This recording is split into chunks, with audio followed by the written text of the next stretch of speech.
This video is on inverter switching characteristics of CMOS logic gates. Sorry, for CMOS inverter. See, initially we are considering a CMOS inverter. So to consider the switching characteristics, high-speed digital system design requires that logic gates introduce a minimum amount of time delay when the input change. See here, when you try to give the inputs here, which changes from 0 to 1, your inverter, see this is from 0 to 1 at your input, your inverter will switches from 1 to 0, is it? That is what it is happening here, from 1 to 0.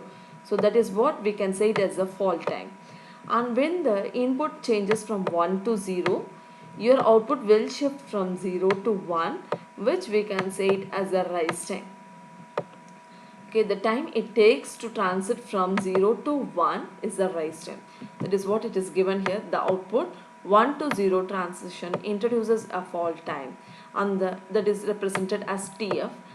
The output of 0 to 1 transition introduces a rise time delay of TR. The rise time and fall time can be calculated by analyzing the electronic transition of the circuits. To analyze the electronic transition, let us consider the parasitic resistance and parasitic capacitance of the transistors. So if the parasitic resistance is considered, this already it is derived in the previous class. So both the FETs can be replaced by their switching equivalents, which results in the simplified RC model. See the PFET here, that is represented with P MOSFET. So in a simplified model, it is replaced with resistance Rp and then a switching capacitance CDP. There is a switch and then there exists a capacitance CDP.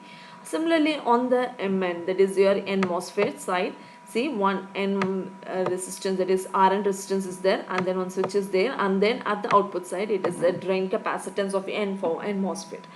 So as per the resistance is considered, see this is equal to 1 divided by beta n VDD minus VTN, and Rp can also be written as 1 divided by beta P into VDD minus modulus of VTP.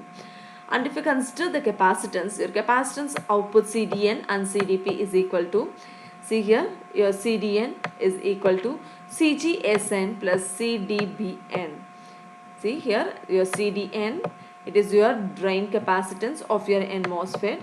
So this is equal to, say this is equal to CGSN, this capacitance, plus your drain to body of your transistor capacitance. See here, there exists a body here, that body capacitance, that is CDBN. So that is what it is given here. So your CGSN is equal to, see, half of your COX L dash into W, and CDBN can be written as CJN into AN plus CJSWN into PN. That is perimeter of your MOSFET. This also we already derived in the previous class. And similarly for CDP, it is written in the same way for P MOSFET. So it is significant that increasing the channel width of the FET increases the capacitance, parasitic capacitance values. So based on that, we need to appropriately choose the capacitance and also the resistance, is it? So these and all we have already discussed. Then we will move on to the fan out in your circuit. So if you consider the inverter, the fan out gates act as a load to the driving circuit because of their input capacitance Cn. See here, in the circuit, an inverter is connected as an input to 3 inverters. The load for this inverter at your output is 3. Is it the load for your inverter at this inverter is 3. So that is what it is given here. The external load capacitance CL can be written as CL is equal to 3 times of Cn. This is the fan out of your transistor, fan out of this inverter, fan out of this inverter. Okay, and also we can write your input capacitance. See, we know about your load capacitance now, and we need to write your input capacitance. That is your C in. Your C in here is equal to, see, it is at your input side, hence this is equal to CGP plus CGN. CGP plus CGN. Similarly, at the same time, we can able to write our C out capacitance. C out capacitance is equal to CFET plus CL. See the load capacitance, and then your FET capacitance is equal to your C out capacitance. You know your CFET is equal to CDN plus CDP. It is the capacitance of your drain capacitance of your N MOSFET and the drain capacitance of your P MOSFET. Okay, hence your C out is equal to CDN plus CDP plus your load capacitance. This is regarding the fan out of your transistors. If suppose I am connecting an inverter to 4 of the transistors, see here, if I am connecting an inverter, sorry, this is an inverter, and this is connected to another 4 inverters. So hence the fan in of this, let us say this is one inverter and this is another 4 inverters. So first inverter output is connected to the another 4 outputs, sorry, another 4 inverters at its input. Hence we can say the fan out of your first transistor or your first inverter. Can you say what would be the fan out of your first inverter is? See, the fan out of this inverter, this is equal to 4 times of your C in, 4 times of your C in, because we are connecting the output of first inverter to the input of another 4 inverters. Hence we can say your CL is equal to 4 times of C in. Okay, so this is what your fan out of your transistor is, or any gate circuit is. Okay, now we move on to the transient analysis, where we already discussed about your resistance, capacitance, and you know about your fan out. Based on this, we are going to find our fault time calculation. So to find out the fault time calculation, we are considering your NFET. Okay, we are considering your NFET. So if you are considering your NFET, this is in on condition and there exists an on RN resistance, and your switch is in on condition. See, there exists an output capacitance and V out of voltage, output voltage with respect to time. See, at initially at your fault time, see here, at output initially it is maximum and later on it move on to 0. So that is what your fault time is it? Hence we are writing your V out of time, is it? So initial time is 0, hence we are writing it as V out of 0 is equal to your maximum voltage VDD here, and V in is equal to 0 volt at this time, and the switch to V in is equal to VDD. Okay, at time t equal to 0, we shift this event to occur at time t equal to 0. Hence we can write it as, see, we know that I is equal to C dV by dt. As this is NFET, we can write it as I equal to minus C out dV out by dt equal to V out by Rn. So the differential equation for the discharge events can be written as V out of t is equal to VDD e power minus t by tau, where tau n is equal to Rn into C out. See here, your t is equal to tau 1. From this, if you take your natural logarithmic of this equation, you can write it as t is equal to tau 1 ln VDD minus V out. Okay, this is the base of your fault time. So initially we need to find your output voltage is at 0 time is VDD, and later on time it is equal to 0. Okay, so at that time initially your V in is 0 and later on time it is equal to VDD. So from based on this, the current leaving at the capacitor can be written as I is equal to minus C out dV out by dt, that is equal to V out by Rn. See here, that V out is written here, V out divided by Rn. Okay, output voltage divided by Rn. So if you solve for this differential equation, you can get your V out of t. This is the base that we have already derived in lot of integrated circuit equations. So once you apply the differential equation here, so you will find out, and if you solve it, you can able to find out your V out of t is equal to VDD into e power minus t by tau n. Okay, where tau n is equal to Rn divided by C out, and your t here is equal to tau 1 ln VDD divided by V out as you apply your natural logarithm. Okay, and if you see here, we'll find out the fault time exactly. See, TF is equal to Ty. See, later on time is Ty, initial time is Tx. Hence we are writing it as Ty minus Tx here. Okay, Ty minus Tx. See, this is at Ty.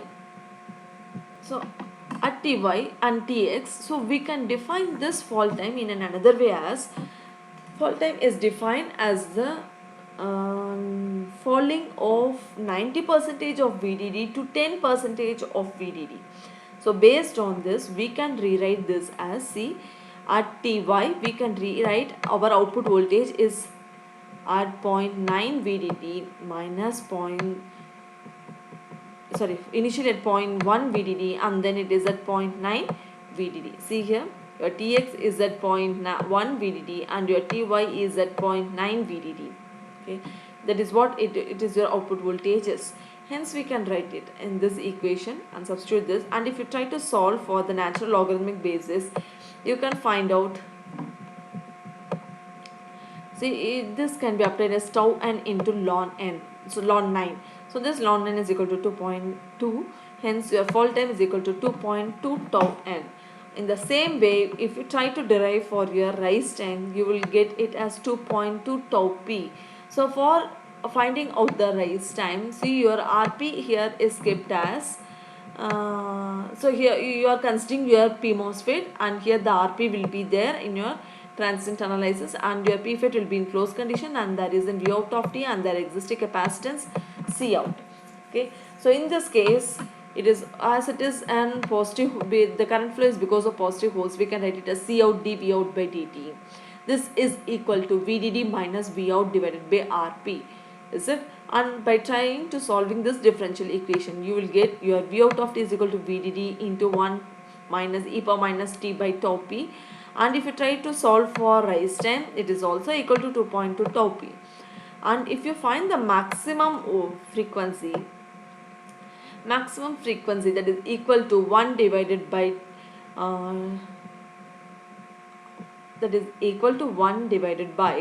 see, it is an high to low voltage time and then low to high voltage time. So where that is equal to 1 divided by rise time plus fall time. Okay, rise time plus fall time. Hence the Fmax is the largest frequency that can be applied to the gate and still allow the output to settle to a definite state. Okay, so based on this rise time and fall time, it is possible to find the propagation delay. The propagation delay time that is represented by Tp is used to estimate the reaction delay from input to output.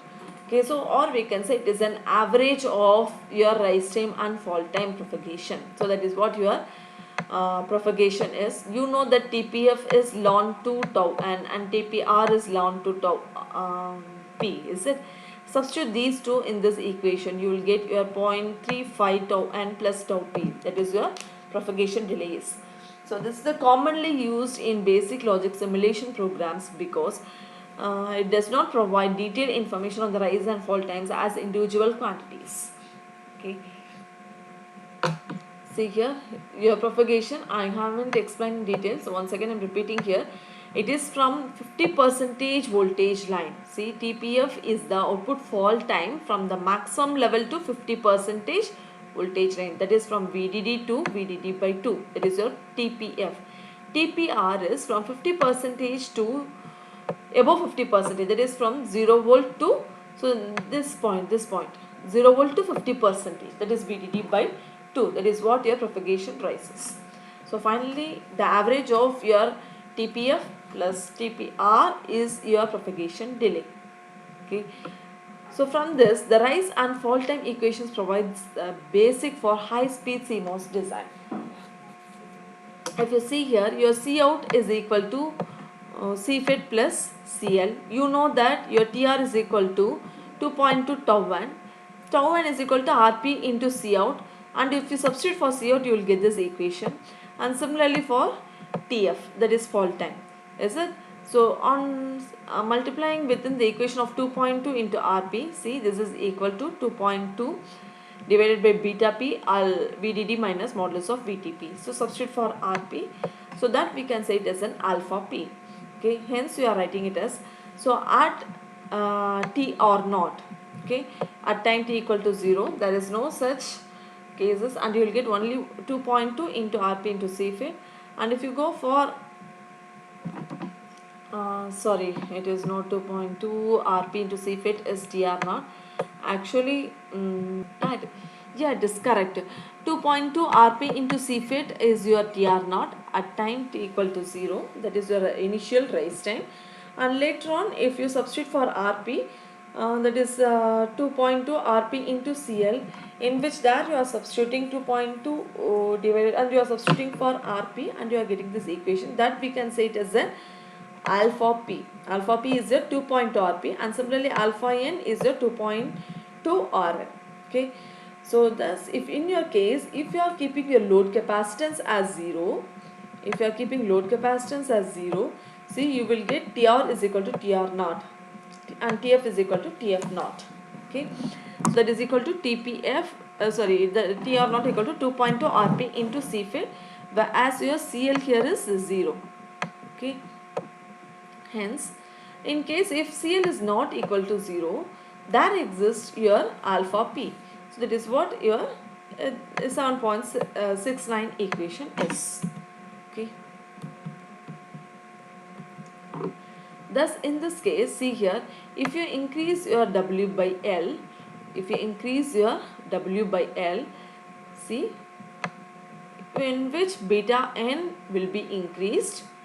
Okay, beta n will be increased if you increase your W by L of P, sorry, W by L of N. If you increase by W by L of N, your beta n will be increased. At the same time, your alpha n decreases. Is it? At the same time, your alpha n decreases. If alpha n decreases, your fall time will also decrease. Is it? Hence, the speed of the circuit in fall will be reduced if you try to increase your W by L. Similarly, if you consider your W by L of P, if you try to increase by your W by L of P, your rise time will be decreased. Hence, always we try to decrease it, always we try to increase the speed. Is it? Always we try to increase the speed. To increase the speed, your W by L ratio should be decreased. Okay, that is what your propagation delay of your is concluding. Thus, the rise time and fall time helps to analyze the speed of your CMOS designs.